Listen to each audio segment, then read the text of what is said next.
এই সমস্ত কিছু খবরের মাঝে আপনাদেরকে আরো একটা খবর দিই, যে ছবি গতকাল দেখা গেল যে এবার পুলিশ কর্মীদেরকে বাঁচাতে, রাজনৈতিক ব্যক্তিদেরকে বাঁচাতে তাদের জন্য হয়ে সওয়াল করতে ময়দানে নেমে পড়লেন কারা না যারা রয়েছেন পুলিশ কর্মীদের পরিবার তারা। রাজনৈতিক কায়দায় একেবারে সাংবাদিক বৈঠক করলেন তারা এবং সেখানে একাধিক প্রশ্নের মুখোমুখি হলেন। কিন্তু বিষয়টা হচ্ছে এরকম যে অনুব্রত মণ্ডল যখন পুলিশ অফিসারের মা স্ত্রী তুলে বাজে কথা বলেছিলেন সেই সময় তখন তারা কেন চুপ ছিলেন?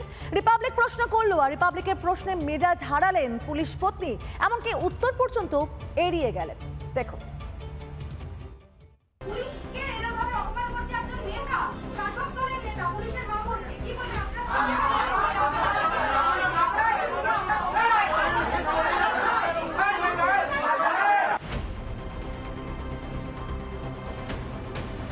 বারবার বিভিন্ন বিপদ থেকে শাসককে বাঁচিয়েছে পুলিশ, এবার ময়দানে নেমেছে তাদের পত্নীরাও। তৃণমূল নেতাদের কায়দায় প্রেস কনফারেন্স করলেন। আমাদের বিরোধী দলনেতা উনি ন্যায়ালয়ের সুরক্ষা কবচ নিয়ে প্রতিনিয়ত পুলিশকে আক্রমণ করেই চলছে। পুলিশ বা প্রশাসনিক কর্তাদের স্ত্রীরা কি এমন রাজনৈতিক কায়দায় সাংবাদিক সম্মেলন করতে পারেন? তৃণমূল দলটাই চলছে পুলিশের উপর নির্ভর করে। পুলিশ রাজনীতি করতে পারে না নর্মালি, অ্যাজ পার দেয়ার ল, অ্যাজ পার দেয়ার প্রসিডিউর সার্ভিস রুল। স্ত্রীদের ক্ষেত্রে বেসিক্যালি অ্যাজ পার ল কোনো বাধা নেই, তারা করতে পারেন, কিন্তু নিজের স্বামীর পরিচয় দিয়ে প্রেস কনফারেন্স করতে অবভিয়াসলি পারেন না। আমাদের মান সম্মান কিছুই রাখে না।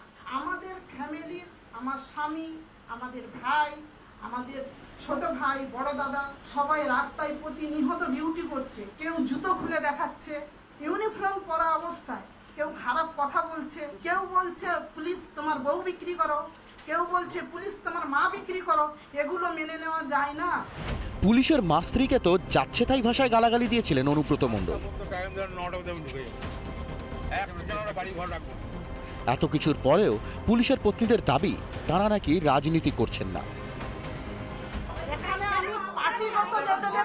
কথা বলতে আমি চাই না, কেন আমি পার্টি হয়ে আসিনি, আমি এসেছি আমার মান সম্মান নিয়ে, আমি এসেছি ওয়েস্ট বেঙ্গল পুলিশ, কলকাতা পুলিশের আমি ফ্যামিলির জন্য। অনুব্রত মণ্ডল তো চুনোপুটি, খোদ মুখ্যমন্ত্রী একাধিকবার তোপ দেখেছেন পুলিশ কর্তাদের উপরে। আমাকে অত কাঁচা খেলোয়াড় ভাবা লাভ নয়। কোনো পুলিশকে আমি এখন কথা বলি না। কেন বলি না? না তো তারা এখন নাকি ইলেকশন কমিশনের আন্ডারে। আচ্ছা, দুদিন বাদে তো ইলেকশন কমিশনে চলে যাবে, তখন তাদের সাথে কথা বলবো, এখন বলবো না। এ নিয়ে চোখে চোখ রেখে প্রশ্ন করে রিপাবলিক বাংলা।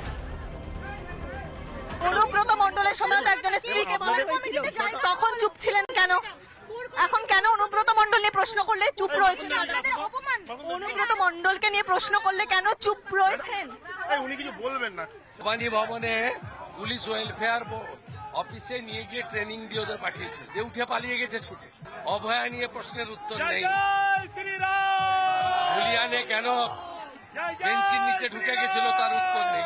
সুতিতে কেন শাটার নামিয়ে ঢুকে গেছিল তার উত্তর নেই। একাধিকবার তৃণমূলের তাণ্ডবের মুখে পড়েছে পুলিশ, তখন কিন্তু প্রতিবাদ দেখা যায়নি।